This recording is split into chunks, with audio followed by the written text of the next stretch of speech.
مشاهدينا الكرام، وننتقل بكم الآن إلى مباني الإدارة العامة للصحة العمومية لننقل لكم وقائع المؤتمر الصحفي اليومي حول تطورات الإصابة بفيروس كورونا كوفيد 19 في بلادنا خلال 24 ساعة الماضية.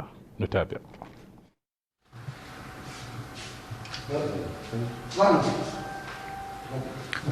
بسم الله الرحمن الرحيم، والصلاة والسلام على أشرف المرسلين. السلام عليكم أيها المواطنون، أسعد الله أوقاتكم. هذه هي نقطتنا الصحفية اليوم. تميز نهار اليوم بإجراء 618 فحص، من بينها 108 فحوص مؤكدة،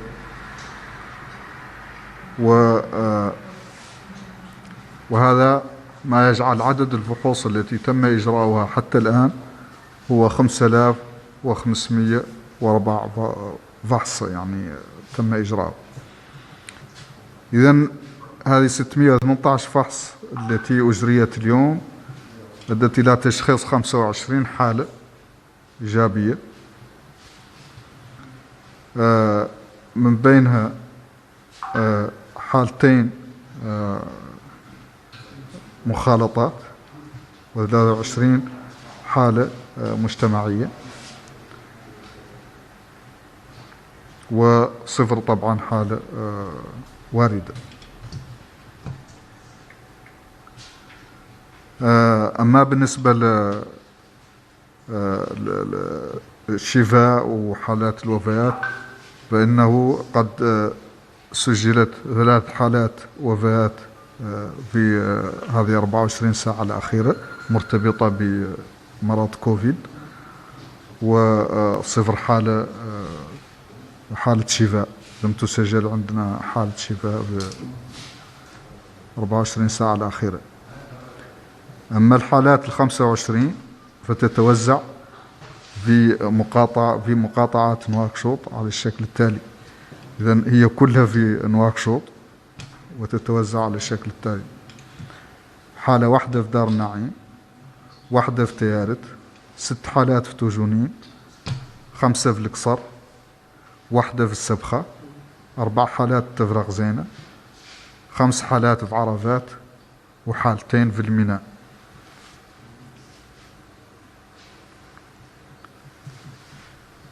أما العدد الإجمالي للمصابين في البلد منذ بداية الجائحة فهو 262، من بينها 15 حالة شفاء، و9 حالات وفيات، و238 حالة ما زالت تحت العناية. وهذه 238 حالة تتوزع كما يلي: حالة واحدة شبه معقدة، معناها تحتاج علاجات مركزة، و57 حالة عندها أعراض بسيطة، و180 حالة دون أعراض.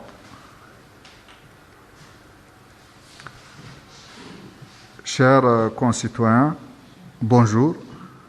Voici notre point de presse pour la journée d'aujourd'hui, 25 mai, qui se caractérise par la réalisation de 618 tests, dont 108 tests de confirmation, ce qui porte le nombre de tests réalisés jusqu'ici à 5504. Le nouveau cas enregistré ce jour, suite à ces tests réalisés, est de 25 cas, dont 2 cas contacts et 23 cas que nous considérons pour le moment comme étant communautaires. La journée d'aujourd'hui n'a pas connu de nouvelles guérisons et on a enregistré malheureusement 3 décès.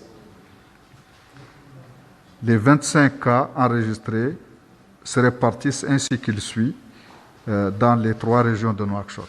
Donc ça veut dire que tous les cas sont à Nouakchott, on n'a pas de cas en dehors de Nouakchott, et donc les 25 cas se répartissent ainsi qu'il suit: 1 cas à Dar Naïm, 1 à Teret, 6 à Toujounine, 5 à Oksar, un cas à Sebkha, 4 cas à Tefraq Zeyna, 5 à Arafat et 2 cas à El Mina. Maintenant, le nombre de cas cumulés, c'est-à-dire le nombre de cas enregistrés dans le pays depuis le début de l'épidémie, est actuellement de 262 cas, dont 15 guéris, 9 décès et 238 sont encore suivis. Parmi ces 238, il y a un cas grave, 57 cas simples et 180 cas sans symptômes. وهذه فرصة سنستغلها من جديد لنداء جميع المواطنين للتحلي بذاك السلوك اللي طالبنا به واللي هو الوحيد اللي كفيل بالحد من انتشار هذه الجائحة، ألا وهو البقاء في البيوت والتباعد الاجتماعي وغسل الأيدي المتكرر واستخدام الكمامات، الإجراءات التي بعون الله تعالى ستسمح لنا بتقويض انتشار هذه الجائحة.